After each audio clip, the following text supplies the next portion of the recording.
Greetings, YouTube. I saw something online recently. It's originally, I believe, was a Twitter comment, and then people have made other comments below it. And the comment itself, and then the discussion that follows it, I think is quite illustrative of some of the problems that women have in the world when it comes to interacting with men who have a hard time understanding that no is a complete sentence. So the original comment was put forth by someone going by the handle Strange Fruit. And the comment is, if I'm cock blocking my friend, it's because she wants me to do it. Trust me. Which began the following exchange, which I thought was very good. It says, guys never realize that. Then someone else, why play games though? I said, just come out and say no, and it don't seem too hard. Again, another reply, because the word no is not in y'all vocabulary. And this is where we get to the meat of the discussion. Someone linked, and this person is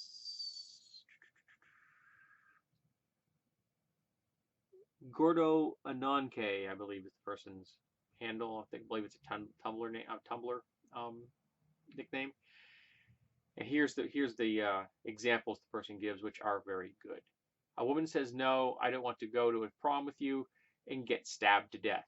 Each of these has a link to the article that explains in greater detail what actually happened to a real person. A woman says, no, I will not sleep with you, and a man go on a shooting spree. A woman says, no, I will not give you my number, and is stabbed outside the club. A woman says, no, I don't want you to buy me a drink, and a man shatters a glass across her face. A woman says, no, I'm a lesbian, and a man shoots both her and her girlfriend while they sleep in their home. A woman says, no, I don't want to be with you anymore, and a man stabs her to death and murders her dog. A woman says, no, stop harassing these teenagers, and a group of men beat her to death with stones and bats, smashing her skull on the pavement. A woman says, no, we aren't married anymore, leave me alone, and a man shoots her to death. A woman says, no, we work together, but I'm not interested in you romantically, and a man shoots her to death while she's at work. A woman says, no, I don't want to sleep with you, and a man rapes, murders, and then hangs her from a tree. A woman says, no, I'm not interested. I'm not interested, and a man slashes her neck open. A woman says, no, and I never cheated on you, and a man beats her. A woman says, no, I want a divorce, and a man cuts her neck open and stabs her multiple times. You want us to start telling you no? You don't want us to play games? Teach your fellow men to stop murdering us for it. And that's a really important thing that has to be said. Because I have lost track of how many times men have come over and said, well, the women just have to speak their minds. Well, some of them do. The lucky ones live through it. The unlucky ones don't. And yes, you are going to tell me that not all men are like that, and you are correct. Not all men are like that. But guess what? Some of them are. Some of us are. And no woman knows which is which. I can be a really scary dude in public. When I get my standing bitch face on, when the emotion drains out of my expressions, I can be a really scary dude, and it doesn't even mean I'm in a bad mood. It just means that I'm thinking about something else, or I'm distracted, or maybe I'm depressed or anxious. But I've intimidated people in public, men and women, just for looking the way I look. It hurts sometimes, but I don't blame them, because they don't know who I am. They don't know that I'm the least likely person they know that's going to attack a person without provocation.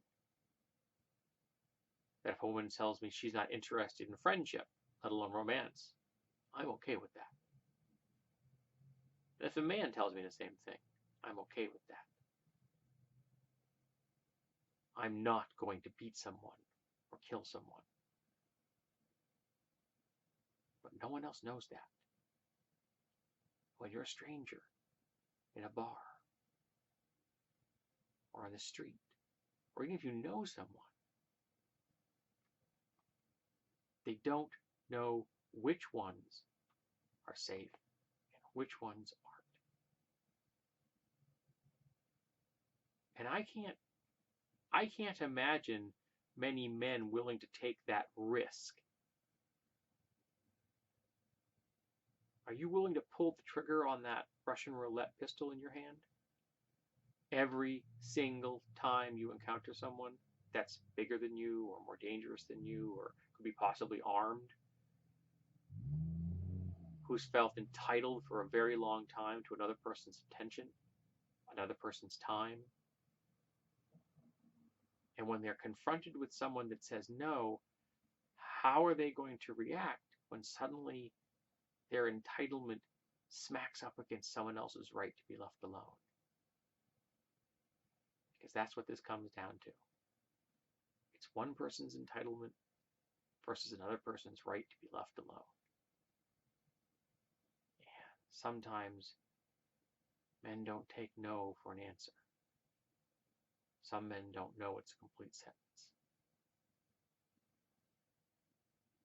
And I'm sorry that this seems to some people as being sexist.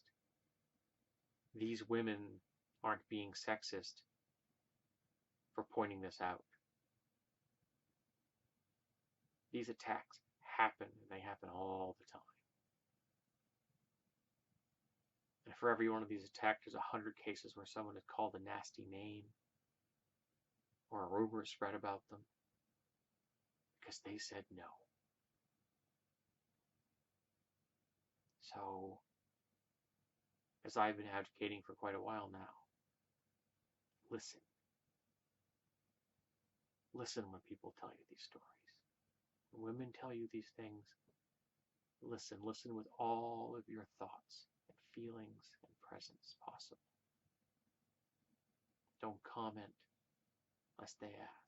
Don't give advice unless they ask. Don't try to fix the problem unless they ask. Just listen. It is the least you can do. It's the least that any of us can do for each other. Is listen.